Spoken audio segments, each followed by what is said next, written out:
जय हिंद दोस्तों, स्वागत है आप सभी का अपने YouTube channel steno with Wasim में। चलिए दोस्तों, डिक्टेशन स्टार्ट करते हैं। 5 सेकंड बाद आप हमारे Telegram group steno with Wasim से भी जुड़ सकते हैं। वहां पर भी हम डेली 2 डिक्टेशन ग्रुप में शेयर करते हैं। चलिए स्टार्ट करते हैं 5 सेकंड बाद। Ready, start. इस पर आश्चर्य नहीं कि नीति आयोग की बैठक का विपक्षी दलों के मुख्यमंत्रियों ने बहिष्कार कर दिया। इसकी घोषणा वे पहले से कर चुके थे। चूंकि ममता बनर्जी ने इस बैठक में शामिल होने की घोषणा कर दी थी, इसलिए वह इसमें आई तो, लेकिन उन्होंने बीच में ही उसका बहिष्कार कर दिया। उनका आरोप है कि उन्हें नीति आयोग की बैठक में बोलने के लिए बहुत कम समय दिया गया और उनका माइक भी बंद कर दिया गया। सरकार ने उनसे इस दावे का खंडन किया, लेकिन यह तय है कि ममता बनर्जी अपनी बात पर कायम रहेंगी। वह भले ही नीति आयोग की बैठक में शामिल हुई हो, लेकिन इसके आसार पहले से थे कि वह उसका बहिष्कार कर सकती हैं या फिर ऐसा कुछ कर सकती हैं जिससे वह चर्चा में आ जाए। अंततः ऐसा ही हुआ।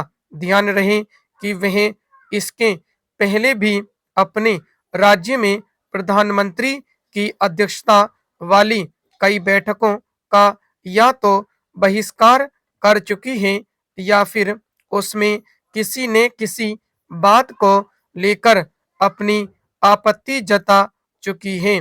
यदि उन्होंने सोची समझी रणनीति के तहत नीति आयोग की बैठक को बीच में छोड़ने का फैसला किया हो, तो हैरानी नहीं हो सकता है कि वह मोदी सरकार के विरुद्ध के अपने एजेंडे को धार देने के साथ यह भी जताना चाहती हो कि विपक्षी गठबंधन INDIA के नेता वही सब कुछ नहीं करेंगे जैसा कांग्रेस चाहेगी। जो भी हो, यह समझना कठिन है कि उन्हें नीति आयोग की बैठक बीच में छोड़ने से हासिल क्या हुआ। यही प्रश्न कांग्रेस को अन्य विपक्षी दलों के मुख्यमंत्रियों के समक्ष भी है। नीति आयोग ऐसा कोई मंच नहीं जिसे दलगत राजनीति का अखाड़ा बनाया जाए। वैसे भी इस बार तो नीति आयोग की बैठक का एजेंडा देश को 2047 तक विकसित राष्ट्र बनाने के उपायों और सुझावों पर केंद्रित था। आखिर इस एजेंडे पर विपक्षी दलों के मुख्यमंत्रियों को राजनीति करने की क्यों सूझी?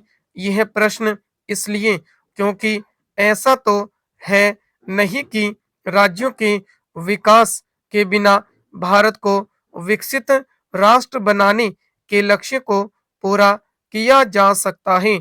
यह मानने के अच्छे भले कारण हैं कि विपक्षी गठबंधन के नेता अभी भी चुनावी मुद्रा में हैं और यह ठान चुके हैं कि वे किसी भी और यहाँ तक कि राष्ट्र हित के विषय पर केंद्र सरकार के साथ मिलकर चलने को तैयार नहीं।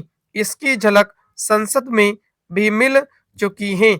विपक्षी दलों का तर्क है कि उन्होंने नीति आयोग की बैठक का बहिष्कार इसलिए किया क्योंकि बजट में विपक्ष शासित राज्यों की कथित तौर पर अनदेखी की गई है। एक तो यह जनता को गुमराह करने वाला तर्क है और फिर उन्होंने ऐसा ही लगता है तो उन्होंने अपनी बात नीति आयोग की बैठक में प्रधानमंत्री के समक्ष कहने का अवसर गवाना क्यों पसंद किया? स्टॉप।